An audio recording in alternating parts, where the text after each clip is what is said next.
teoria de perturbação independente do tempo, o caso não degenerado.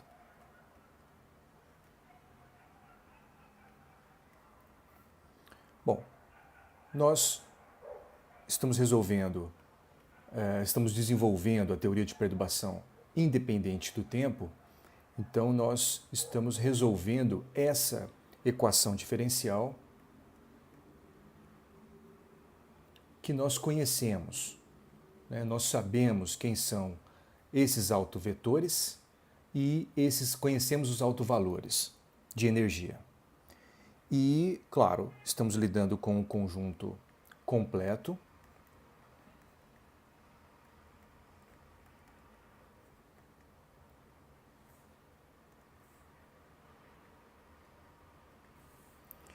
E queremos resolver essa equação de Schrödinger, independente do tempo. Dado que nós introduzimos uma perturbação. A perturbação tem a forma de um H', ou, por vezes, você vai ver o nosso hamiltoniano mais um lambda V, sendo que esse V é o potencial perturbativo, né? Então, na nossa notação, nós estamos considerando que o H0 ele é o termo cinético mais um potencial. Esse é o potencial, bom, vou colocar potencial em geral, não especificar aqui em uma dimensão. Esse potencial é o potencial da interação, né, associado a seu hamiltoniano que nós sabemos resolver. A gente vai discutir o átomo de hidrogênio, né, o oscilador harmônico, ou potenciais como o que a gente viu na última aula, o poço de potencial infinito, quadrado infinito.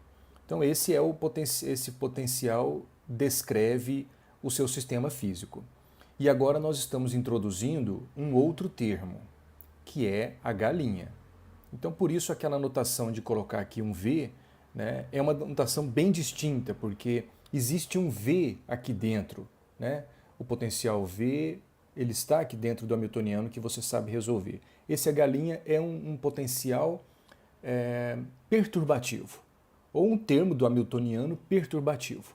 E esse lambda, como já discutimos, ele é feito um lambda pequeno, que no caso de ser zero, eu não tenho perturbação alguma, e nós vamos levá-lo a 1, quando eu tenho a perturbação completa, quando eu tenho toda a perturbação. E qual é o propósito de fazermos isso? É porque a gente vai fazer uma expansão de psi-n e também da energia em termos de uma potência, uma série, né, de potência de lambda. Então eu vou ter que, quando o lambda é zero, eu tenho o meu vetor psi-n zero, não perturbado. O próximo termo eu vou chamar de lambda 1, lambda elevado a 1, que é o próprio lambda, psi-n1. Esse 1 caracteriza que é a primeira correção das funções de onda, né, para o enésimo estado. Mais um lambda ao quadrado, psi-n2 e assim por diante. Onde psi-n2 não é psi-n ao quadrado, é só um sobrescrito, né, um índice sobrescrito, e designa que é a segunda correção ou correção de segunda ordem da função de onda, né? E esse 2, esse é o lambda ao quadrado, tá? E da mesma forma que eu posso fazer a expansão desse termo numa série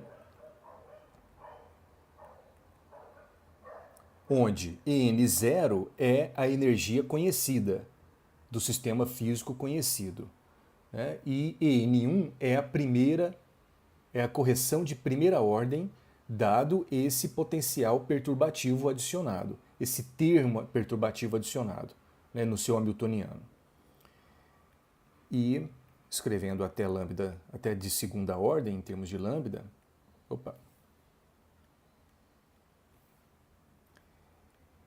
En2, e assim por diante. De novo, esse 2 não é a energia ao quadrado, é a correção de segunda ordem, e esse é o lambda ao quadrado. E o que nós fizemos foi usar essas duas propostas, que é a ideia do método perturbativo. Nós introduzimos essas duas, as funções de onda, essas duas equações, nessa equação, e obtivemos a ordem de lambda zero, né, que era exatamente... Bom, nós também escrevemos que essa equação, essa proposta, né, do termo perturbativo adicionado, né, e também na forma aqui desse H. Né? O H é H0 mais lambda H'.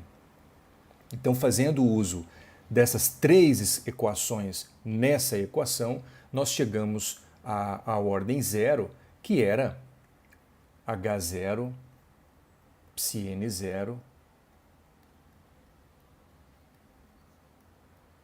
que é a equação conhecida. Né? Claro, ela está incluída. Né? Nós não excluímos a solução principal.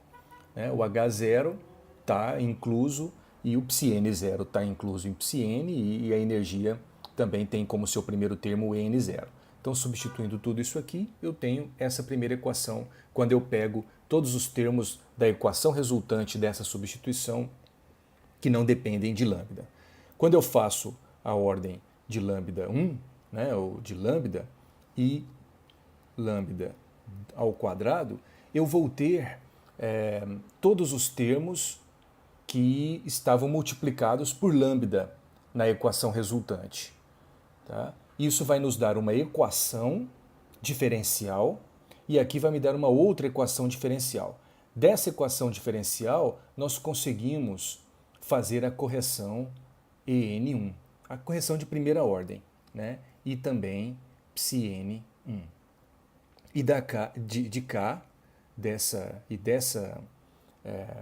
da equação resultante da ordem 2 de lambda, eu tenho a correção, em princípio, né?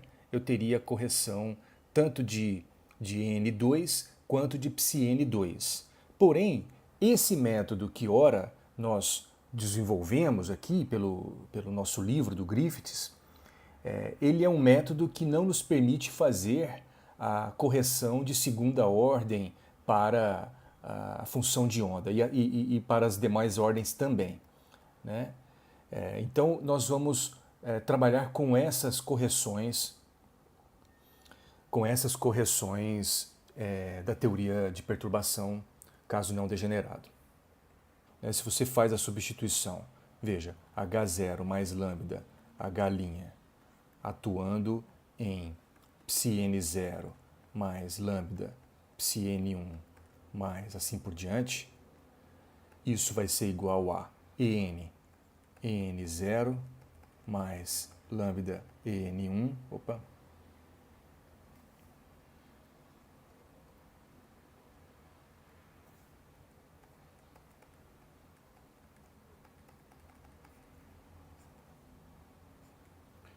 atuando em psi n0 mais lambda psi n1. Aqui continua, né?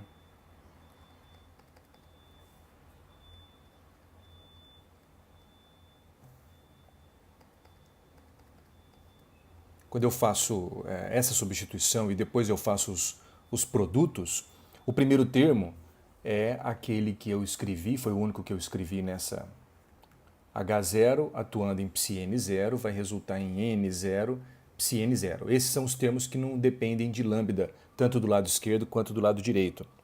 Então eu associo e extraio essa equação. A próxima equação nós podemos também encontrar agora. Quando o H0 atua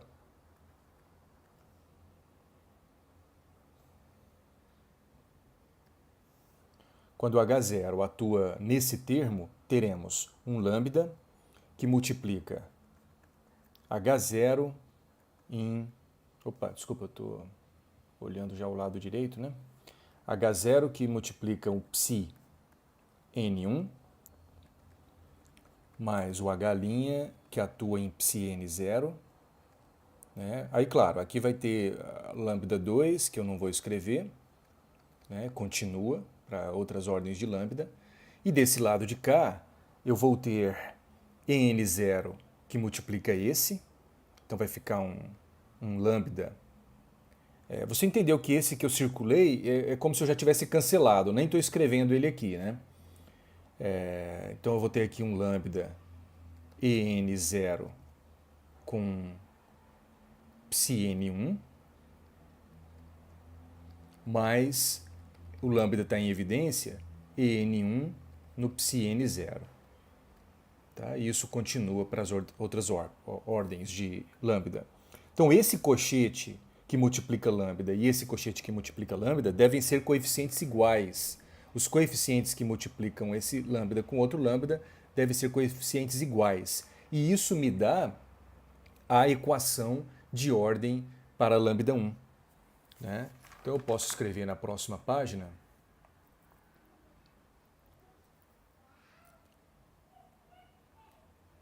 H0 psi N1 H' psi N0 En0 em psi N1 mais o En1 em psi N0. Tá? Então é essa a equação de ordem lambda 1 que nós extraímos. Tá? E a partir desse momento, nós já esquecemos o lambda. A partir desse momento, já não temos mais que considerar o parâmetro lambda, que nos permite a ideia de eu vou introduzir um termo perturbativo, mas quando eu vou multiplicar por um lambda, que é um parâmetro de controle. Quando o lambda é zero, eu não tenho perturbação. Nós conseguimos encontrar quem é a correção de primeira ordem para energia. E é muito simples, você faz o produto interno disso com o psi-N0, e aí quando eu falo produto interno, eu já tenho uma função de onda e o operador atuando nessa função de onda. Estou falando do produto interno dessa função de onda com esse resultado, que é uma função também. Né? Então isso pressupõe que eu estou fazendo a integral do produto do complexo conjugado de psi-N0 com essa função, integrando isso em x.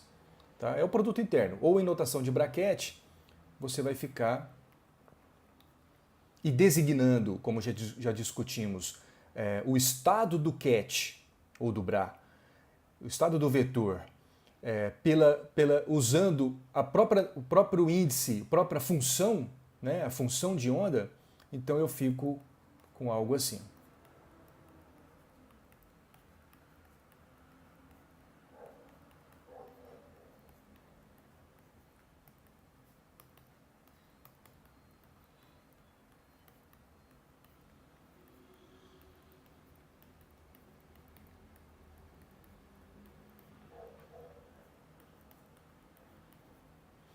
Esse termo, eu sei que é 1. Esse termo é 1. Então eu tenho En1 vezes 1, né? Eu já vou ter o En1 desse lado. Esse termo aqui, eu sei como o H0 atua na sua própria base, dos estados não perturbados. Isso vai me dar En0. Então esse termo se cancela com esse termo. E eu tenho já o resultado da minha correção de primeira ordem. En1 é psi-N0, H' psi-N0. Essa é a correção de primeira ordem. Bom, então essa é a correção de primeira ordem e a gente pode fazer a mesma coisa para que já fizemos lá naquela aula, para encontrar a correção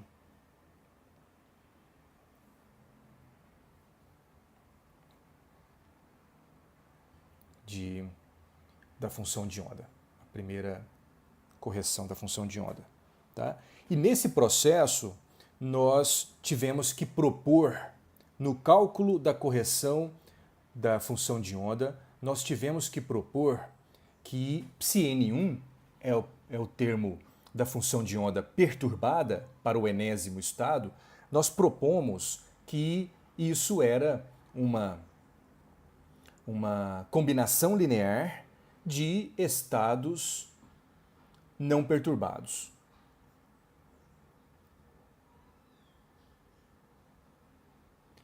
Ψm0 sendo multiplicada por um coeficiente Cm, e o n é para designar que eu estou fazendo a expansão do enésimo, né, estado, para encontrar a primeira correção do enésimo estado para a função de onda.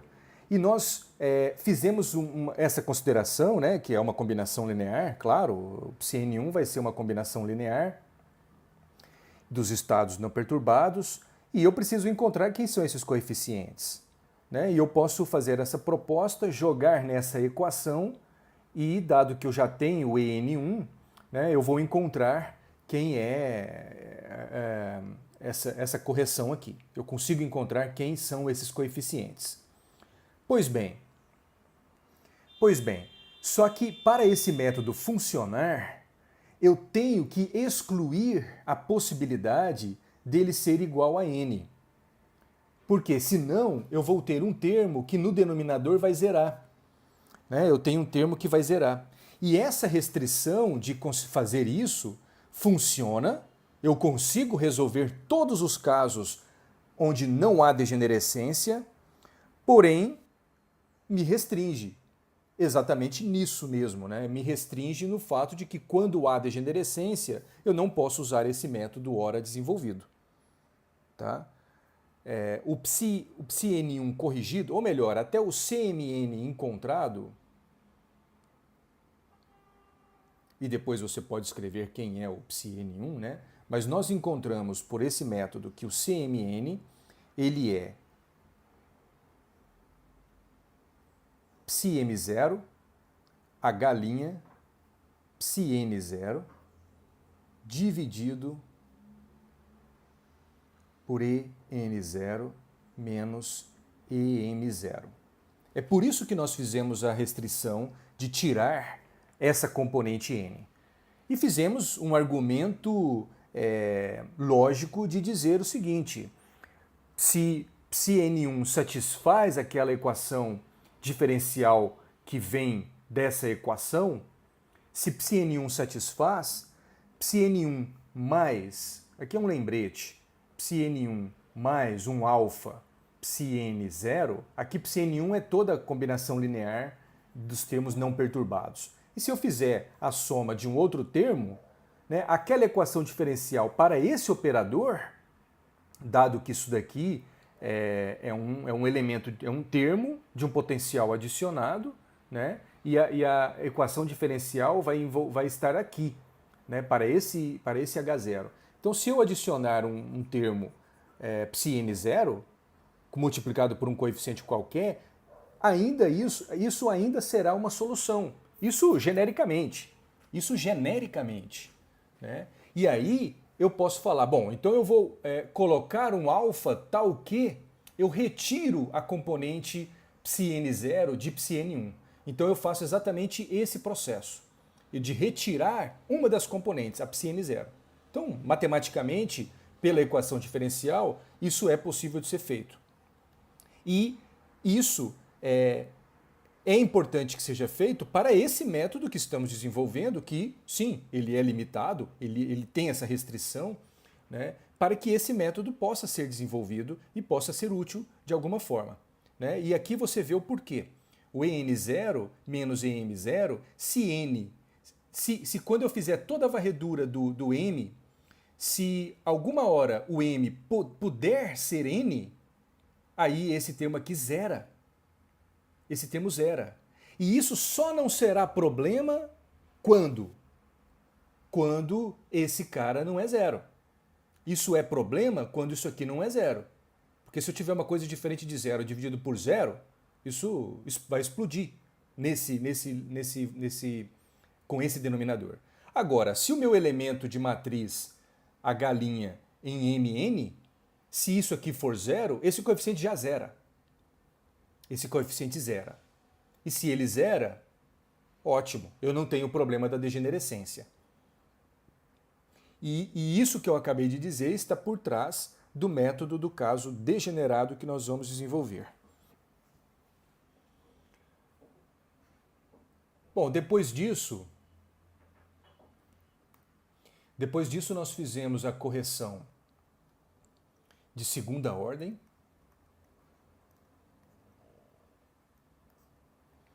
E essa correção de segunda ordem envolve a equação que eu não escrevi nessa introdução. É o que dependeria aqui do lambda 2. Né? E aqui vai ter um lambda 2, com todo um termo mais, etc. Então, o que está dentro esse coeficiente que multiplica, esse parênteses aqui que multiplica lambda 2 e esse, são iguais. E aí dessa expressão, a gente retira que H0 psi n2 mais a galinha psi n1 vai ser igual a en0 em 2 mais en1 em 1 mais en2 em 0. Tá? E aí, quando você faz o produto disso com psi n0, você vai ficar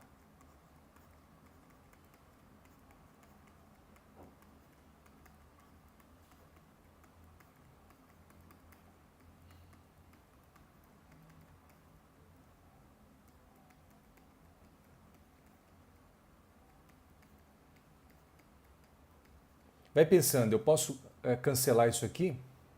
É psi n0 com psi n2.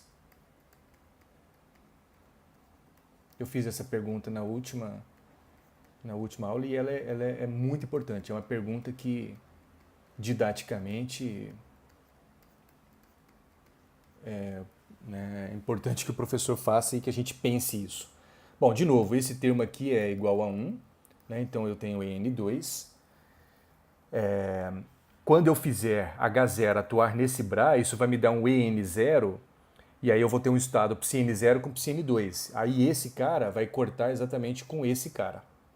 Tá? Então, assim, eu nem tenho que cogitar, pensar se é ou não ortogonal. Se psi n2 vai ser ortogonal. Psi n2 vai ser uma combinação linear, né, de psi n dos estados, quer dizer, dos estados não perturbados, tal como psi n1. Agora, esse psi n1, esse eu já posso zerar, porque nós fizemos nesse método, nós dissemos e desenvolvemos no slide anterior que psi n1 é uma combinação linear que exclui essa componente. Então, esse cara é zero. Tá? Esse é zero, isso aqui é 1, sobra só n2, e esse corta com esse. De tal forma que eu tenho que o meu n2, de novo, isso aqui não é o quadrado, claro, ele é igual a esse termo. Só que eu posso fazer a substituição de quem é psi n1, que é exatamente isso que nós encontramos. E Cmn é dado por isso. Então eu posso escrever isso como um somatório com m diferente de n, e aí eu vou ter esse termo, só que aqui vai ser psi m de Maria, psi m0, né? E o Cmn, ele já tem um termo desse tipo, só que lá é psi m0, a galinha, psi n0. E aí esse termo fica psi n0, a galinha, e o termo é psi m0, né, esse cat, e isso dividido por aquele denominador, en0 menos em0.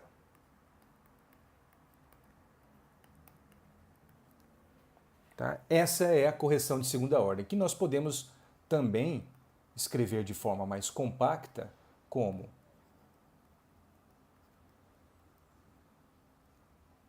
o módulo de psi m0, a galinha, psi n0 ao quadrado dividido por esse denominador.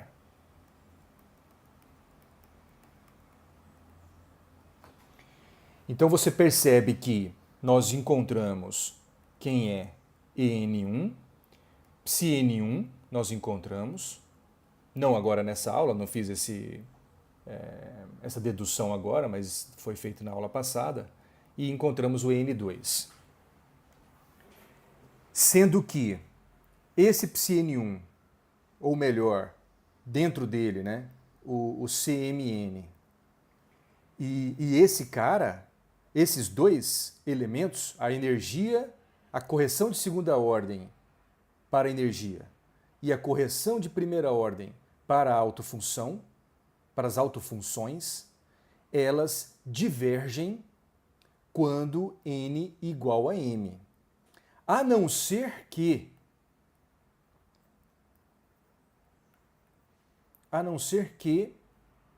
esse termo, psi-m0, a galinha psi-n0, esse elemento de matriz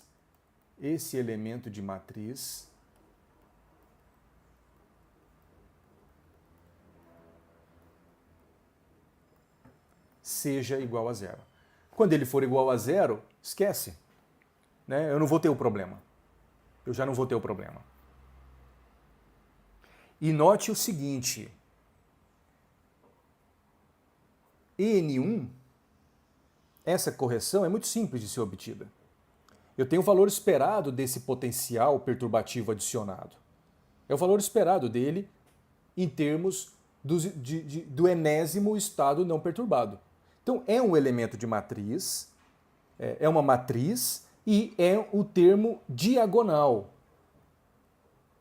É um dos termos diagonais. Então, se é do enésimo termo para n igual a 1, é o primeiro, ou n, quer dizer, n pode ser 0 e é o primeiro termo da matriz, vai ser o termo 00 aqui. Tá? Então, esse aqui é o seu potencial perturbativo e esse elemento de matriz é a correção de primeira ordem para o primeiro estado. Para o segundo estado, vai ser esse a correção de primeira ordem. E assim por diante. Então, a notação matricial nos será muito importante. Ela é muito importante para conseguirmos enxergar melhor, de forma compacta, uma vez que nós entendemos, né, o que são essas correções. Agora, note o seguinte, psiN1 é uma combinação linear. De quem? É a combinação linear para o enésimo estado, tá? Só que, claro, acho que faz muito sentido isso, né? Eu tô analisando a função de onda psi-n. O primeiro termo é psi-n0. Tá? Então eu já tenho uma componente na direção n0. Tá? Então eu tenho já essa componente. Os próximos vai ser a psi-n1. Essa psi-n1 eu posso escrevê-la em termos dos estados não perturbados, que é com índice zero, é o que nós fizemos aqui. E ele vai ter quais componentes? Ele vai ter todas as componentes, em princípio, exceto essa que já tem na minha função de onda. Já tem, não importa a questão do coeficiente, já tem essa componente. Então, essa primeira correção na função de onda, ela vem, de uma certa forma, pela interferência da existência dos outros estados. É a interferência da existência dos outros estados não perturbados, né? E agora, com a perturbação, ela faz essa interferência. E aí a minha nova função de onda do enésimo estado não é mais aquela função conhecida. Agora eu tenho contribuições dos outros estados possíveis. Isso é interessante de ser observado. E eu posso fazer a mesma análise do ponto de vista da segunda ordem da correção perturbativa para energia. Se a correção de primeira ordem é um termo da diagonal para o enésimo, né? Então vai na linha n e na coluna n, né? Pegar esse elemento nn. Se é 0, vai ser o elemento aqui 00. Se isso aqui a gente chamar na notação de potencial V, lembrando que aí seria um V perturbativo apenas, seria o termo V00. V00, aqui é o termo V11 e assim por diante. Aqui vai ser o termo V01 né? E essa V10 e assim vai. Tá? Os termos fora da diagonal, eles estão onde? Eles estão aqui. Aqui estão os termos fora da diagonal. Aqui eu não tenho termo na diagonal. Não tenho termo da diagonal. A gente tirou a possibilidade de serem diagonais, né, de ser um valor esperado, né, calcular o valor esperado de H' com relação a um estado qualquer. Porque o valor esperado é um elemento de matriz quando os dois estados são iguais, né, é o mesmo estado. Isso é a ideia de valor esperado para um determinado estado. Tá?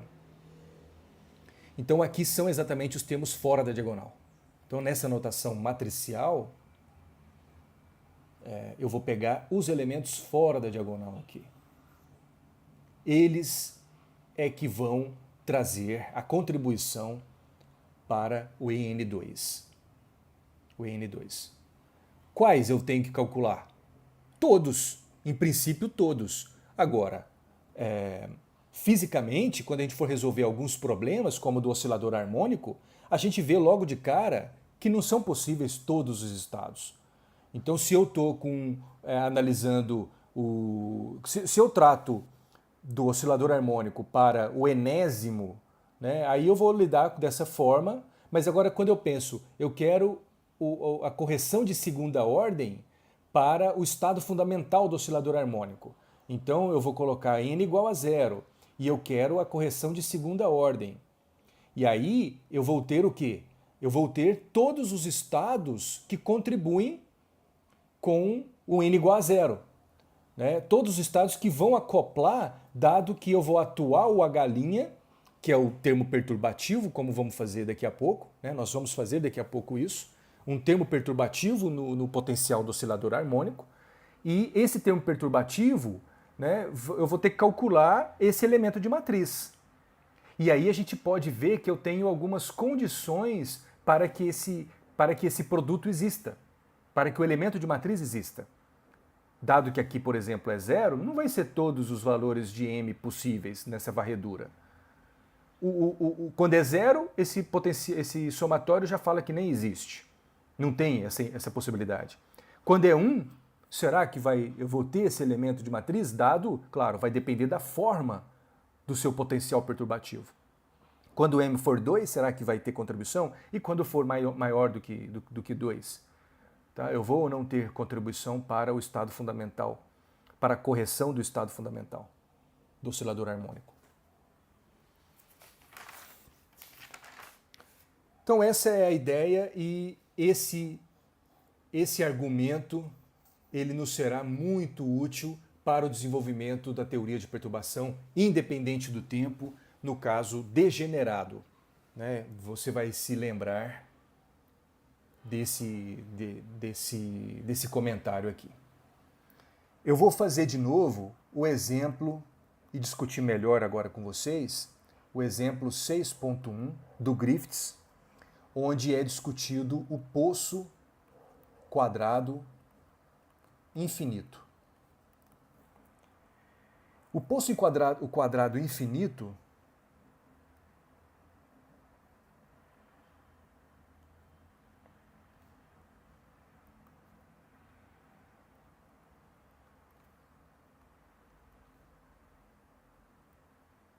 e vamos colocar em uma dimensão apenas para facilitar, então é um v de x, ele tem como característica um potencial v de x que é igual a zero se o x é menor ou igual a e maior ou igual a zero. E ele é infinito no restante.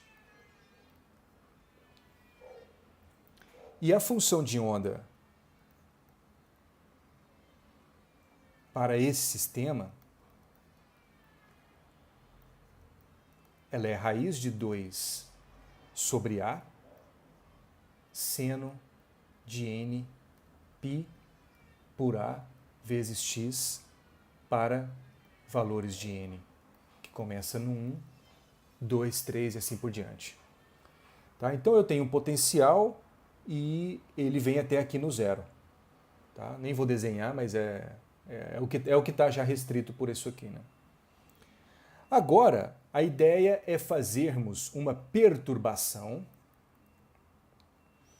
E o Griffiths até menciona o termo constante. Eu vou colocar constante entre aspas, porque eu não gosto do termo constante para o que se propõe aqui. Não é constante. É claro que ele é constante, ele não muda com o tempo. Eu estou trabalhando com uma equação que é uma equação diferencial, uma equação de Schrödinger, independente do tempo. Eu estou lidando com um sistema que o potencial não depende com o tempo.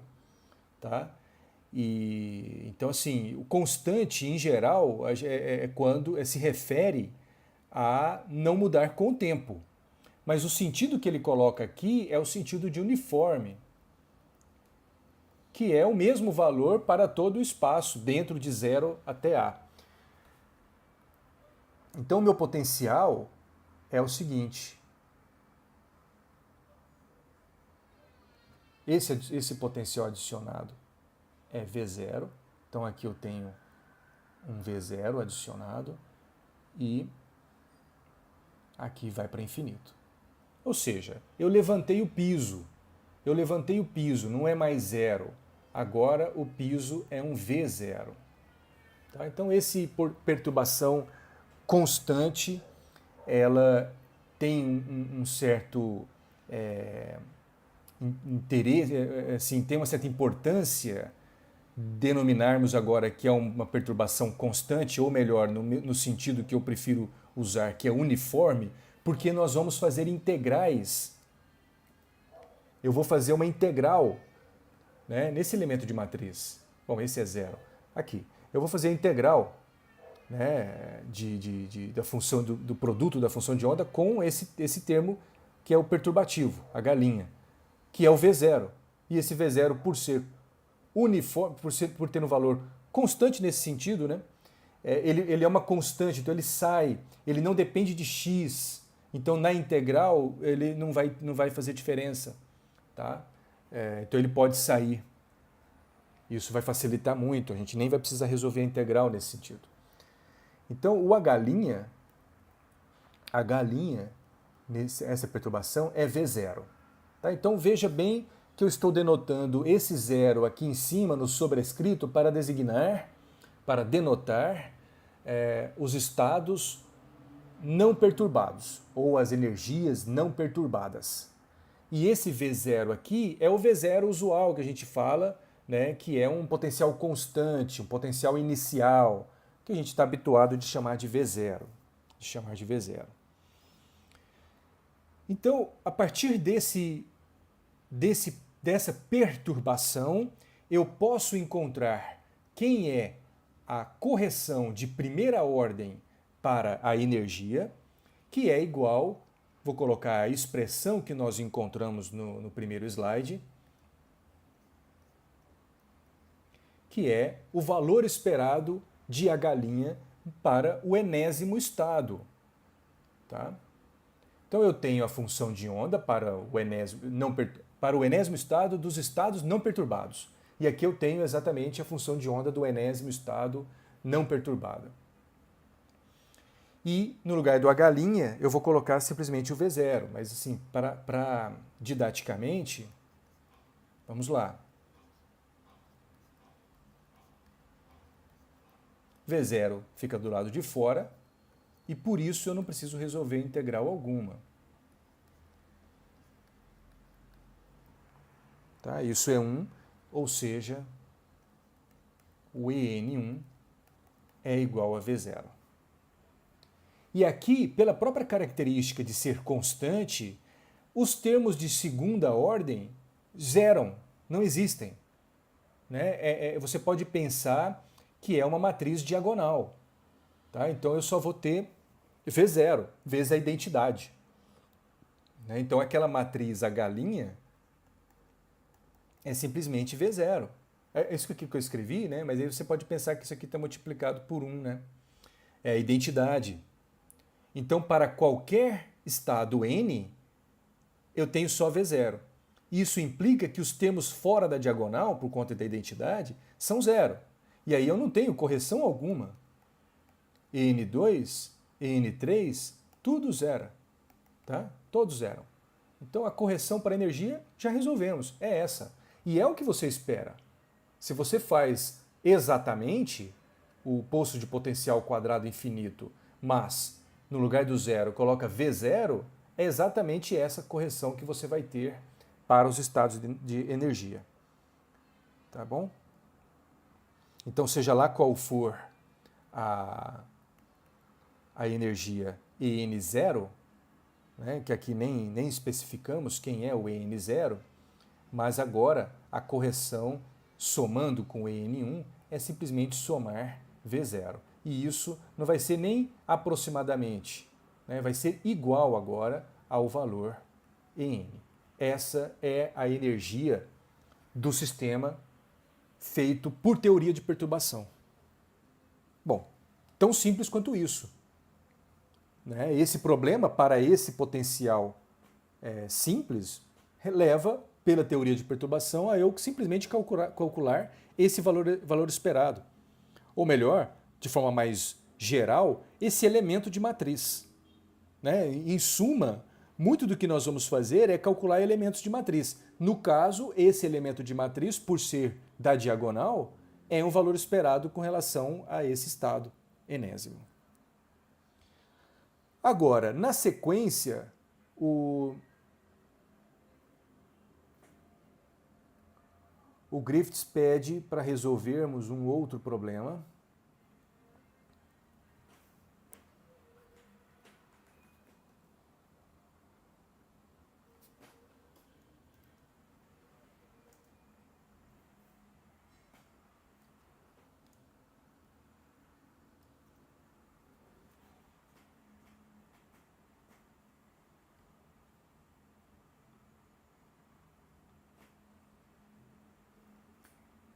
Que é o seguinte: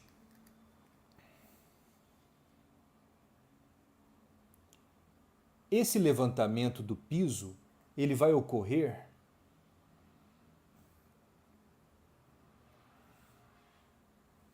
apenas até a metade.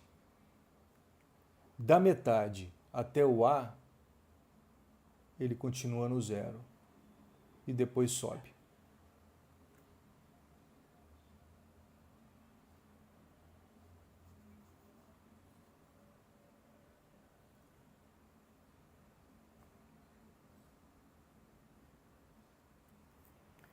Qual é a solução para isso? Bom, a gente também pode usar a teoria de perturbação. Então, a perturbação, ela é uma perturbação a meio caminho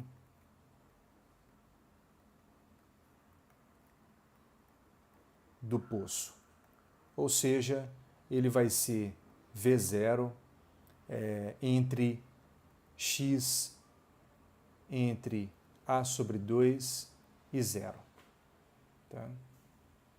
E vai ser 0 entre A sobre 2 e A. E fora disso, ele vai ser infinito. Aqui você pode ou não colocar o termo de igual, lembrando e percebendo que existem descontinuidades. Então, ele não é totalmente definido para x igual a A sobre 2. Né, porque eu tenho essa descontinuidade aqui. E ele é, então, infinito no restante.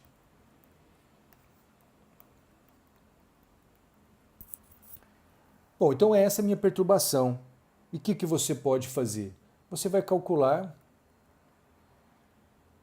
a primeira ordem, claro, sempre.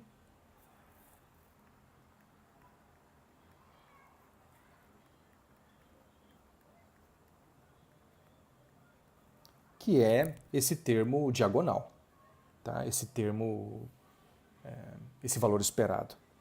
Bom, esse valor esperado é a integral em todo o espaço. De menos infinito a infinito. Só que de menos infinito a menor do que zero e maior do que A, o potencial é infinito. Tá? E quando é entre 0 e A, eu estou nesse regime. Então, o que me importa é calcular as funções de onda dentro de 0 a A. Porém, de A sobre 2 até A, o potencial é zero. Então, eu só tenho que fazer a integral de 0 até A sobre 2 de πn0, o complexo conjugado disso, V0 psi-n0 dx, dado que essa integral, se você quiser, de a sobre 2 a, né, da mesma coisa, aqui multiplica por um zero. Então, essa integral não temos. Essa integral eu tenho um V0 do lado de fora, e aí eu simplesmente vou ter a integral. Bom, já posso também colocar que psi-n0 do slide anterior é raiz de 2a vezes o seno de nπ. Dá uma olhada lá, se eu errei, me avisa, por favor. Então eu tenho, e psi-n0, o complexo dessa função vai ser uma função real. Então eu vou ter o termo aqui 2 sobre a.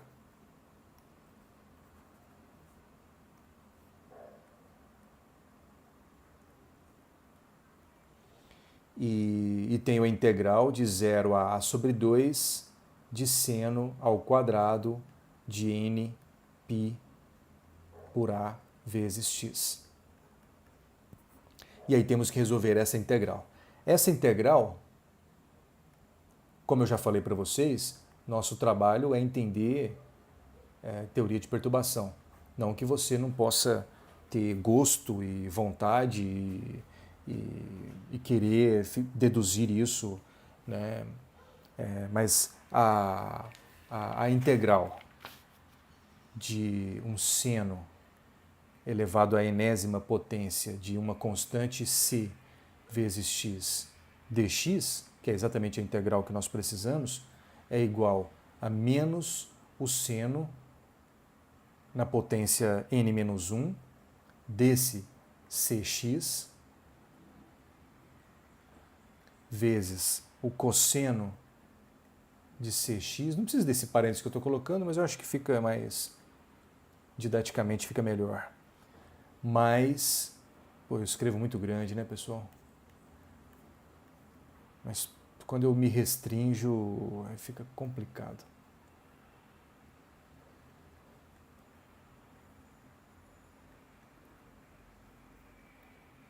Claro, para n maior do que zero. Então, no nosso caso, nós queremos uma integral de seno ao quadrado de cx. Isso vai ser menos seno. Aqui 2 menos 1 é seno de cx vezes cosseno de cx. Agora veja, seno de, como é que era? 2θ é igual a 2 seno θ cosseno θ. Então esse produto, seno θ cosseno θ, é seno de duas vezes o argumento, né, dividido por 2. Então eu já vou colocar isso, menos o seno de 2cx, nesse caso, dividido por nc, mais aqui, vai ficar 2 menos 1, dá 1, dividido por 2, então vai ficar mais meio, né, vezes a integral, aqui é seno de zero, então isso aqui é 1, eu só tenho a integral em dx, que é x, simples assim. Tá? Então a integral de seno ao quadrado de cx dx é x por 2, não importa nem a constante que multiplica o x, vai ser x por 2 subtraído de seno, não é mais seno quadrado, de seno de duas vezes o argumento dividido por 2, no caso. Aqui eu já poderia ter colocado 2, né?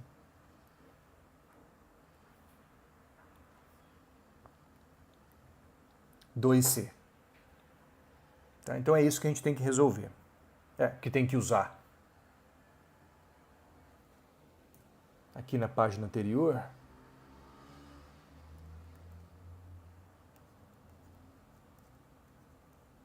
então o resultado disso vai ser x por 2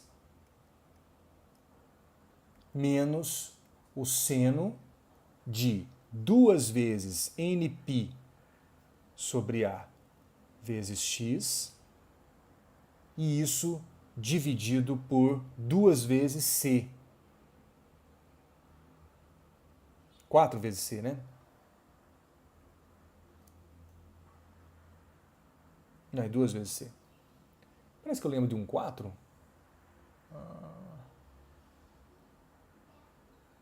Ah, não, o 4 vai virar porque o C ele tem um 2 embaixo? Não, estou viajando então. Acho que vai ter algum resultado aí mais para frente que tem um. Então isso aqui tem um 2nπ por A, 2C. Não, eu estou olhando aqui, é 4 mesmo, hein?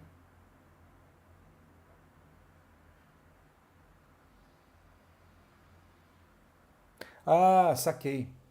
Deduzi errado aqui. Então, o seno θ cosseno θ é seno de 2θ dividido por 2. Então, quando eu escrevo que o seno de algo vezes o cosseno de algo é igual a... Aqui tem um outro 2, aqui que é 4. Tá? E aí, nessa slide anterior, aqui vai ser 4. Eu lembro que era um fator 4.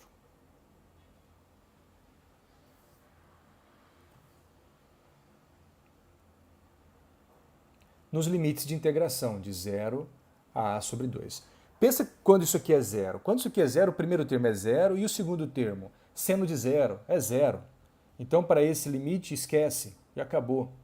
E quando é A sobre 2? Vai dar um A sobre 4 aqui. Então, eu posso escrever 2V0 por A, que vai multiplicar um A sobre 4, menos o seno de 2nπA vezes, coloca no lugar do x, A sobre 2. A corta com A, o 2 corta com 2, eu vou ter um seno de nπ. Seno de nπ. Olha o círculo trigonométrico. Né? Esse é o eixo do cosseno, o eixo do seno. Eu tenho aqui nπ para n igual a 1, aí eu vou ter π 2, né? E assim vai. Eu acho até que isso aqui... Ah, não, n0 não pode. Então eu tenho sempre o seno zero. Então esse termo também zera. A corta com A, eu vou ficar simplesmente com V0 por 2. V0 por 2. Essa é a correção para a energia. Então, seja lá qual for a energia, como a gente fez como nós fizemos na primeira parte do problema, eu tenho um N0, né, é a energia não perturbada, né, sem introduzir perturbação, é a energia para o poço de potencial quadrado infinito, é o N0. E a minha correção N1, né, porque eu quero fazer isso, ó.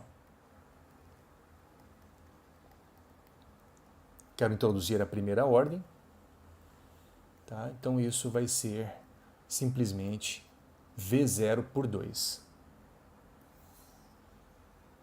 Então note, no slide anterior,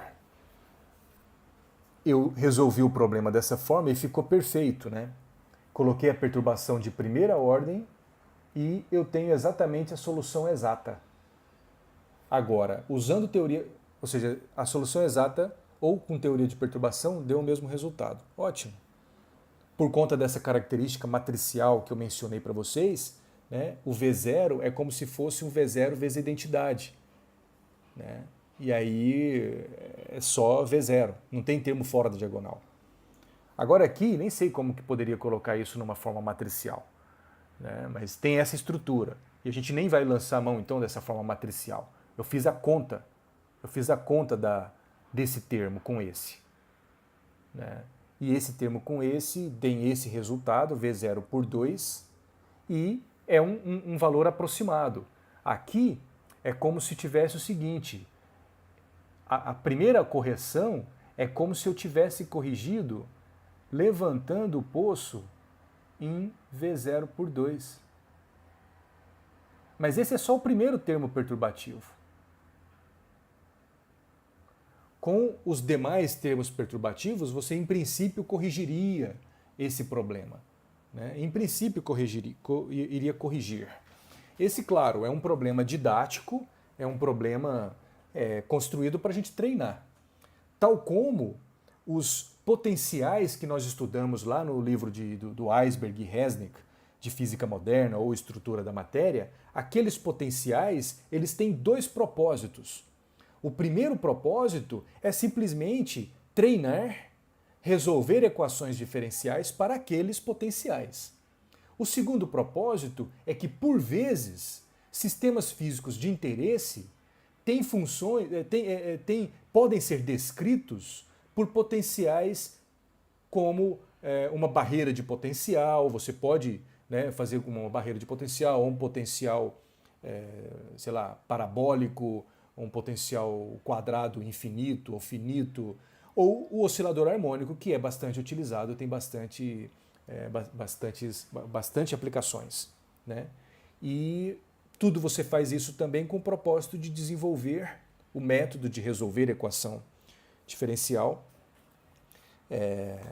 de resolver a equação de Schrödinger, para chegar no átomo de hidrogênio e resolver o átomo de hidrogênio, ainda de forma exata, e depois a gente coloca as correções, né? E se você vai para o átomo de hélio, aí você já tem mais necessidade dos métodos aproximativos, mesmo só com o potencial coulombiano.